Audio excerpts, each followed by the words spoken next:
All right, good morning. We got a big turn, big power bar within a downtrend. So now we'll see how far things are going to go. I don't know why I got this gap in my chart here in these futures.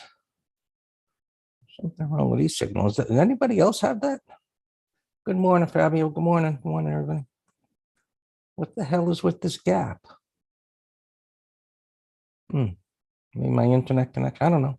Anyway, no. Yeah, I don't have it over on the other platform, Ninja. Okay. Anyway, assuming this is correct, as we always do, we look to the left, and it's coming up into an area of resistance. That tells us that it has reached its probable destination.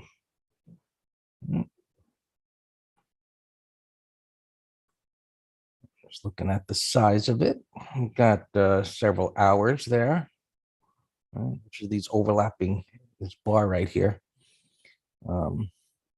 Close the void, and so on. So now we look for a turn. I don't like that. All right.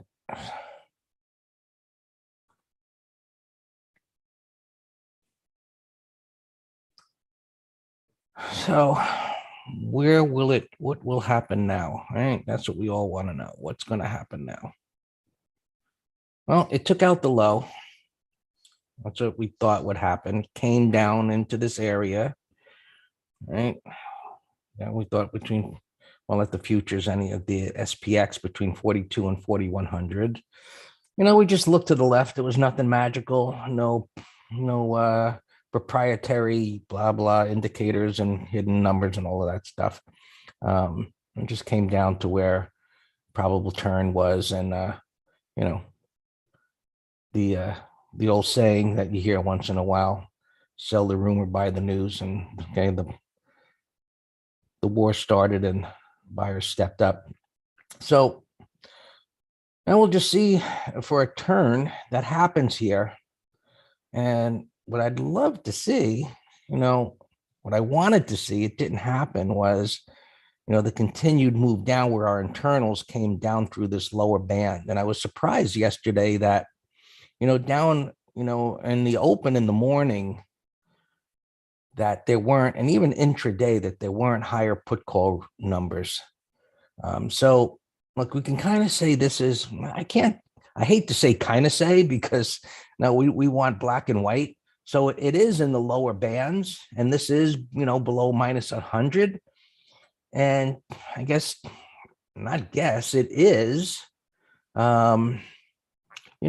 it's made the higher low with the lower low, which is often what happens at a turn. So now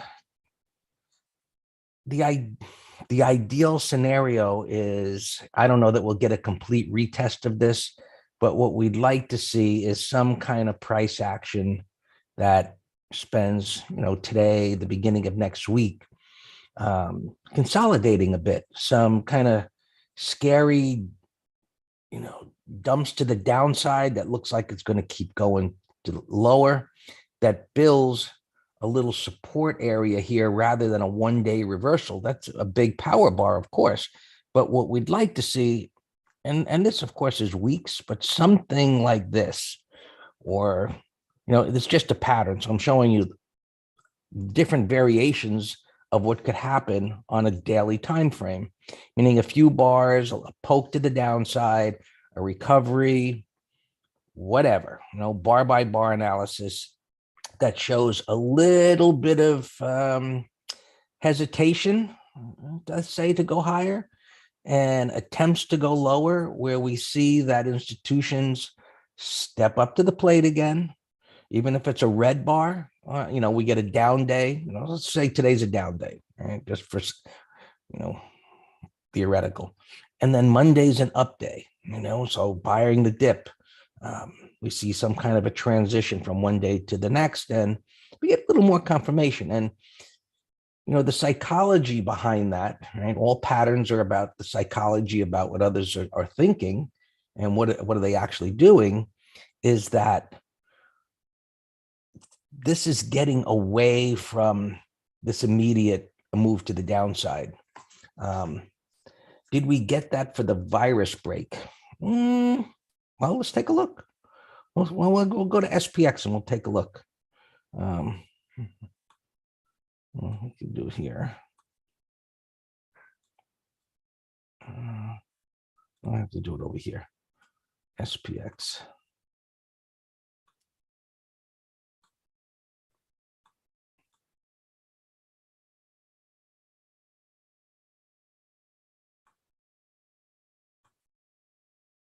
Well, on the weekly time frame, it was just a 1-bar reversal and then a down week that didn't go below the 50% mark. Right? So March of 220. But there were corrections along the way. Right? So this was, a nasty down day and a gap up. So this type of a multiple day move lower and then back up and a little pullback. So while we can look at that as, being similar price action where prices went down yesterday and then came back up again, just as far as retracements go, this took, 2 weeks to finish the down move and then retrace back up again to where the rebuilding began. And so, yeah, it was different, versus just the gap down. And so here, the weekly chart was just a multiple week collapse where, kind of like from a V top, we can see that the momentum slowed here. Right? We had a slowing in momentum, the difference between the highs. And if you go back and look at the advisory letter and see what was happening here, I believe what was happening was the internals reaching extreme and the yield curves were getting pretty darn close to an inversion over here. We don't have that today. And so part of the discussion in the green room yesterday was, is this going to be, or not even in the letter over the weekend, was that, look, we don't have a situation where the very extreme differences in the yield curve are giving us some, very, very bearish signals. Nonetheless, we've had a pretty decent correction and we were expecting that this year. And now we've gotten it. So now the part of the difference here was, I was going to point out here, was what's going on and this fast drop and begin to retracement is that, look at the difference here where we've got this distribution pattern. So this, and just looking at these patterns, it doesn't give me a belief that this is just going right back up like coronavirus did. Coronavirus was, in 2020 hindsight, some type of a ridiculous situation that was, not that people didn't die and all of that, whatever, but it was overblown. And whoever, I guess, had direct lines to Fauci where it was like mask on, mask off, everybody's going to die. He's probably, it'll pass, whatever. Just go ahead and buy. And, just started the move up. Nonetheless, there were corrections along the way. Look at what happened here. Here we had a multiple week correction. Here we had a month or so more, or give or take, of correction. So, so anyway, now we've got this head and shoulders pattern. It's broken down through here. Depending on, it doesn't look like it's going to close below there. So it's bounced up. So that is constructive, but I think it'll take a little time. And whether we get something like this, a few weeks and some kind of a retest, that's going to be the higher probability type of a pattern. Exactly. That's a good way of saying it, George. It's going to have a bumpy road ahead, right? This isn't Armageddon. We don't have that inverted yield curve type of situation where the expectation is going to be we're headed for months of, continued damage. It's down, whatever this is here. It's easy to say, what is it from the high down to here? 15% correction. And let's say that this can't break the low and go a little lower. And then will we have slowing momentum? That is a very common pattern where this could come up and then come down again. And then the lows, if it breaks the low, are relatively close together. That would be a great pattern to get long, rather than thinking, oh, we've got this power bar, go ahead and buy the dip today or whatever the consolidation is, looking for it, to recover a bit into next week, or, even something like this, right? Some kind of choppy action. But, here the expectation was it's going to form resistance and go down again, because this was the beginning of the move. Now we've had, the second leg down, and we'll see how this progresses. Now, as far as SPX, there's still big juice down below. I don't know if it'll go below 4,000. I suppose it's within striking distance, McGraw, to come down here. I don't know that that'll happen. I would honestly, if you gave me a preference, I would say, yeah, take it down there and, down into this support and the big whole number and whatever. We'll see how it unfolds. We don't have to predict that into the future. This was, from my point of view, was highly predictable that it would do this, just because this was the start of the move. And as I explained in prior mornings, you got this void, and our interpretation of a situation like this after a big power move that creates a void is for a short setup to be much higher odds, is that it retests in some way a pivot once it forms. And so that happened. And now we've got a big bar here, which is very encouraging as far as making the start of a low. And now we'll see how it all plays out. If it comes down here and whatever, I'll be saying the same thing, meaning let's see a couple of days going sideways and all of that. And that's what we do. It's a factory work. We have a method, and we apply the method in a factory work type of situation. All right, spiders, let's just see where they're at relative to charts here. So let's just call it 430, and gapping up a little bit after a run like that. You can see to the left there on the 15-minute chart in the middle.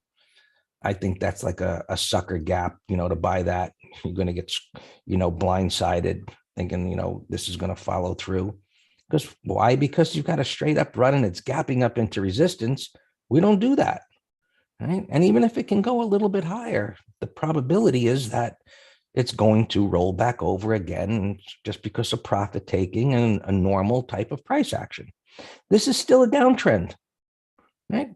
Major resistance is up here. This is still in a downtrend. One bar doesn't change that. It's a good bar, right? The probability of going below yesterday's low today, normally would be slim to none, right?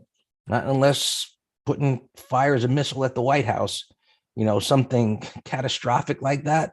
The probability of going down there today, let's say, is slim to none. Coming, down here somewhere. So look, as far as SPX, last I looked, there was premium down here. I think that's a no-brainer. Right. I don't think it's going down there today. 41.30. And there was premium here at 44.20. So and there's resistance up there. You can consider a condor. Right? Either way, you can get far enough away that it makes sense. And so just taking a look here. Now they cleared the quotes here in TC 2000. Oh, I can't look at IB right now, but anyway, just saying, you want to get closer, more premium. I think probably there'd be buyers at 4,200 today. That size of a pullback, which you can see here is like a minor support level and where this consolidation occurred yesterday before the advance into the close. How would you show a measured move form top in SPY? Well, you wouldn't have a situation now for a measured move, meaning, we kind of had that here. It didn't meet the, I don't know, from here to here.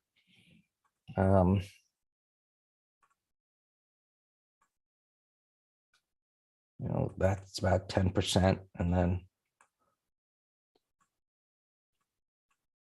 if we look here to here to say 10%, yeah, about the same.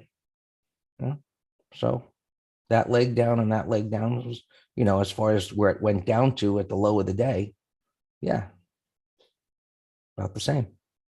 All right.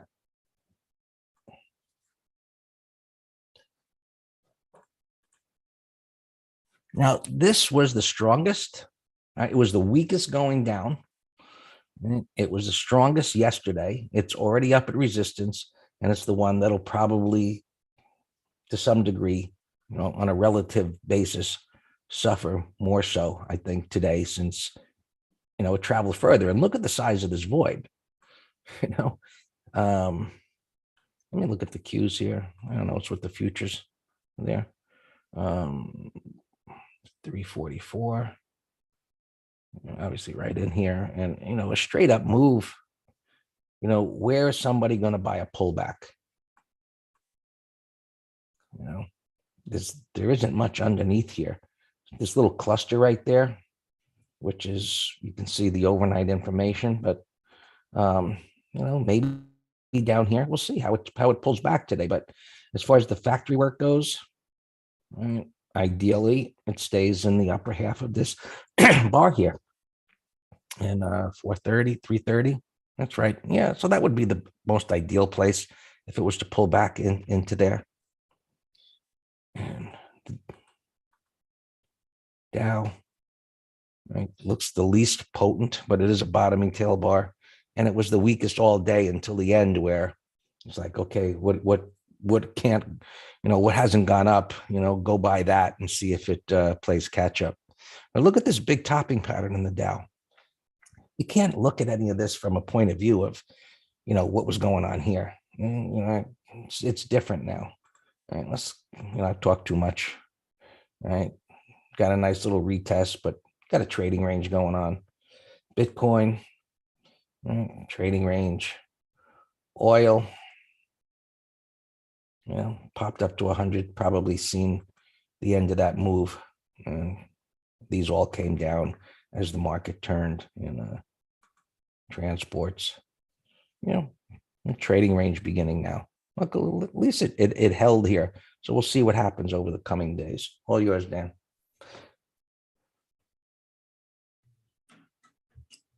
Good morning. Happy Zero DTE Day. Now, when I woke up and saw the Dow down 250, spiders, everything was down, I was happy. I'm like, all right, we're going to get our little intraday pullback.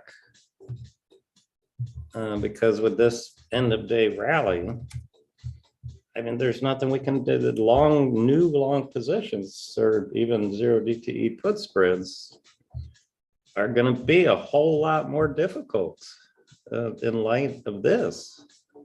But, we traded yesterday. Well, we started selling put spreads 30-minute high. And then when I got back after 2 o'clock yesterday, we were kind of pounding the mouse on new trades on this breakout. I obviously didn't expect it to go that high. But now we're gapping up on, I guess, news of Russia again. What else? All eyes on Russia. They're saying they'll go send a convoy to talk. So we have a Boeing that we put on today. So that looks great. We put a couple on for next week. And we covered every single one of our shorts yesterday, either 5 or 10 or 30-minute high yesterday. So we got all bullish positions open now. All right, let's go right to gappers and earnings. Triple U, bullish gap. I don't know what's going on. That kind of looks like a toy. 11.25, gap's too big. PGRE. VMware gapping down under yesterday's low, so that's very bearish. It's still going to be hard to put on a swing trade because it's down so much, although it does look like it could go to 110, so that would be a 0 DTE call spread. So many gap reversals yesterday. You know, gap and snaps, gap reversals on support. That's why it was a put spread haven. NVIDIA, we did a 1 DTE put spread. That looks great. Apple did a put spread. Look at this reversal in Microsoft. Unbelievable. Unbelievable. Ping, gap reversal and support. It's not what we call a gap and snap. There was a lot of gap and snaps like this. It's when you have multiple bars down, then it gaps down and takes out a 30-minute high.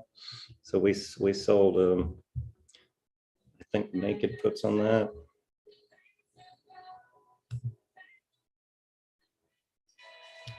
LPSN. Gap reversal, but in a downtrend. It had earnings and now it's getting whacked. Wow, that is a big gap.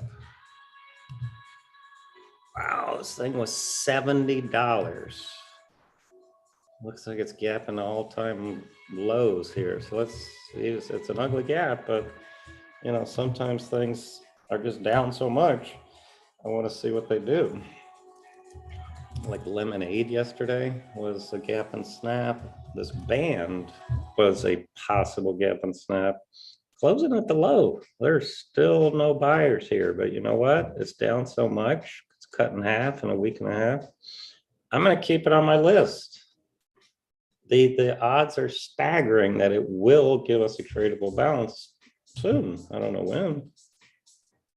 All right, Dell is an ugly gap. Look at that, it's gapping under. And there's not a great price for it. It's gapping the support on the weekly. Well, that's an ugly gap. It's just going to be hard to trade.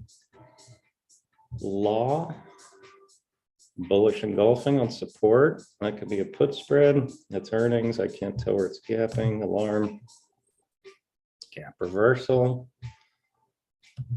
Autodesk, gap reversal. Earnings. Well, it's either earnings or buyback. I forget. AMD, buyback, stock buyback announcement.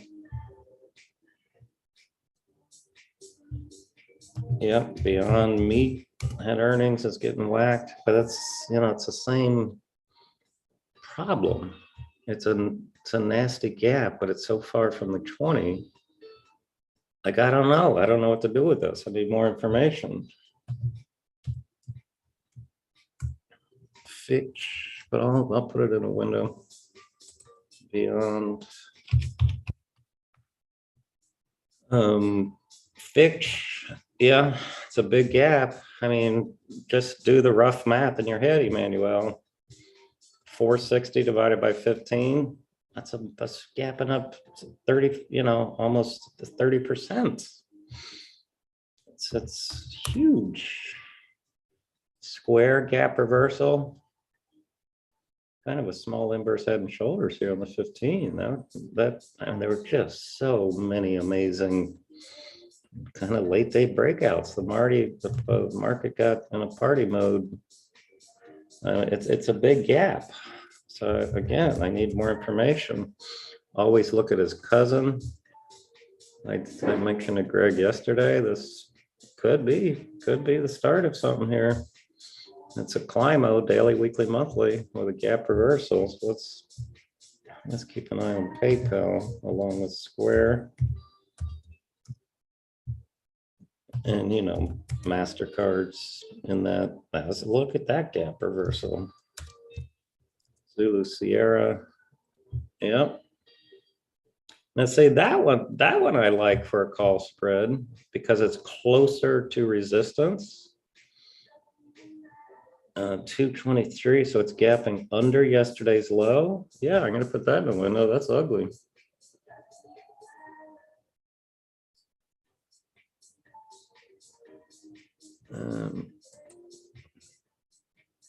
Zulu Sierra. Remember Etsy? We were contemplating whether to sell puts into earnings. I said we could have sold the $100 puts for $1 and change. Look at that. That's a beautiful gap reversal. I know it's in a downtrend, but we're traders, so I don't mind putting on a 1 to 3 day trade. Where did I leave off? MP. Okay, this had earnings. This is actually a sloppy buy setup, but with a beautiful engulfing. If that can take out the maybe 30-minute high, it looks higher, but I got enough to look at. MTZ gap reversal, that'd be a put spread idea. Axon put spread idea. It's running here pre-market on earnings.